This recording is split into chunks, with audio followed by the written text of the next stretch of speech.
Across Niagara, we've watched as the emerald ash borer wreaked havoc on ash trees throughout the region. Now another invasive pest is threatening our forests. Dan Drennan is a forester with the NPCA. He joins us.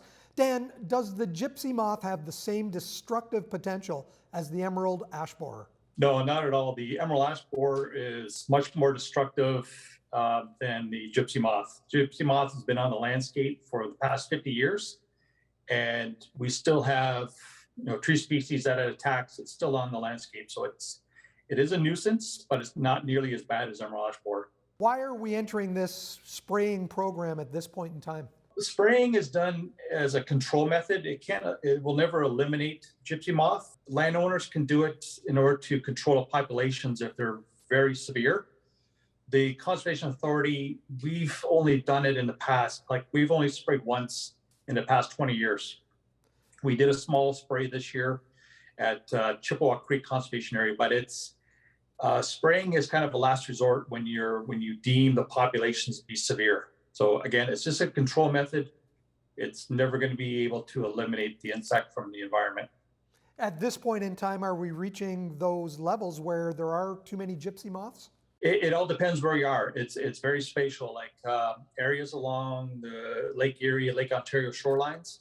Like I live here in Grimsby, and the forest along the escarpment didn't really get impacted, but you go into the internal areas of the region, like around Smithville, West Lincoln, parts of Wainfleet, parts of Pelham, Welland.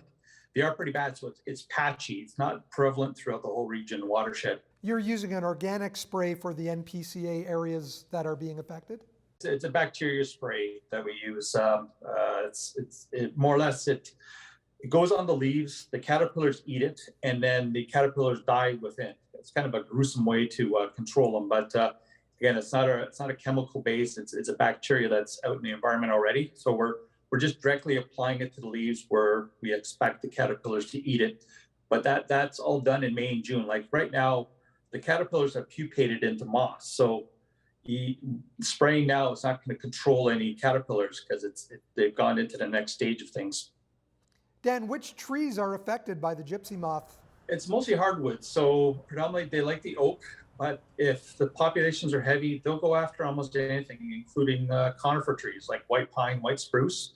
But yeah, their favorite are oak. Is there anything that we can do as individuals who own land that might have trees on them? What can we do? Should we be vigilant about them?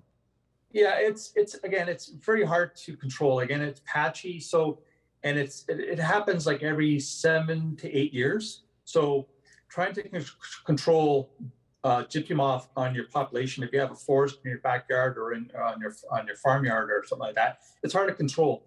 But if you're a landowner and you have some oak trees or maple trees in your front yard, you can get rid of them by hand. Like you can scrape them off and put them in a bucket with soapy water. That's very labor intensive. But if you just have a few trees, you can do that. But if you have a whole forest, and if you have, like, spraying also costs money. It costs a lot of money to do the spraying.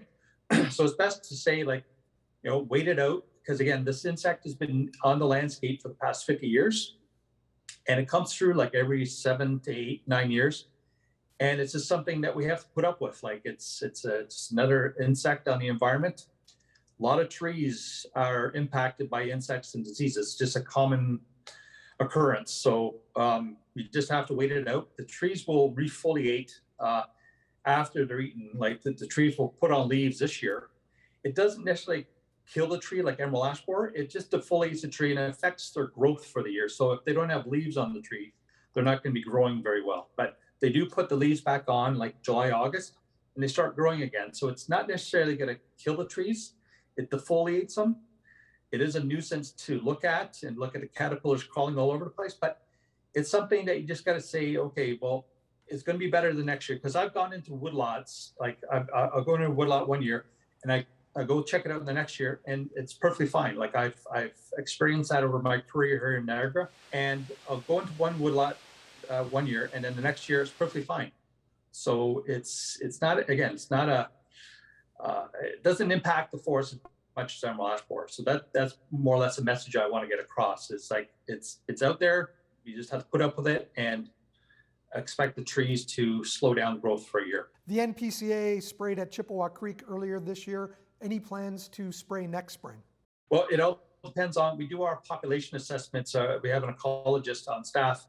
She'll go out and do an assessment in the fall and late winter to deem if the population's egg masses warrant another spray. So we just don't do spraying because we feel like doing it. It has to be scientifically sound. We have to have the stats, the numbers there to warrant the spray. Because again, it costs money, and yeah, it's not cheap. So we gotta legitimize what we're doing.